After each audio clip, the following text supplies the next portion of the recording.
Well, hello, Leonard. I hope you're all well. Now at PMQs, does our billionaire Prime Minister Rishi Sunak really need to up his game? Well, that was what the new leader of the SNP, Stephen Flynn, demanded from our already wobbling Prime Minister. And no prize for guessing what was the topic of debate between these two. Thank you, Mr. Speaker. I wish to begin by paying tribute to my friend and colleague, the Right Honourable Member for Ross Skye and Loch Aber, who has served us with diligence and duty for the last 5 years. Mr. Speaker, he is a giant of the Scottish independence movement.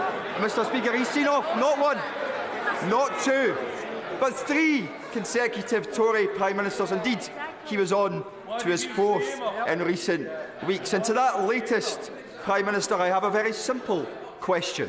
What does he consider to be the greatest achievement of the Conservative Party in government since 2019? Leaving the single market and customs union, ending freedom of movement, denying Scotland her democracy, or getting the Labour Party to agree with all of the above?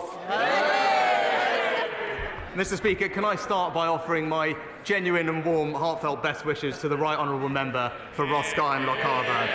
I know the whole House will miss his weekly contributions.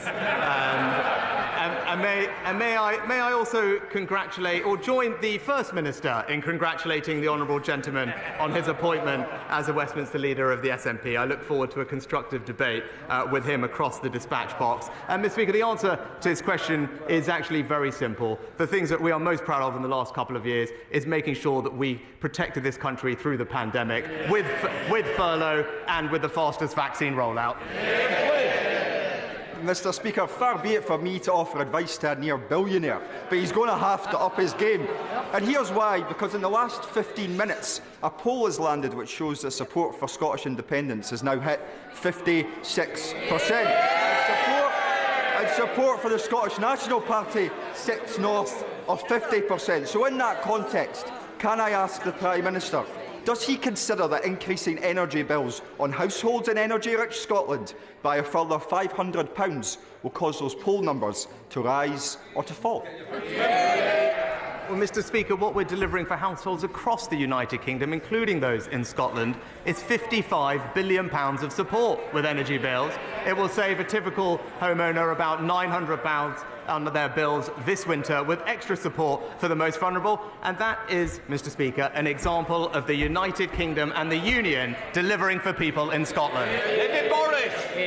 Thank you, Mr. To be honest, when I watched Rishi Sunak congratulate him on becoming the new leader of the SNP, Stephen Flynn's face was a picture. He had that look of disdain, didn't he, as if to say, I don't really want to be here. I should be in an independent country, you know.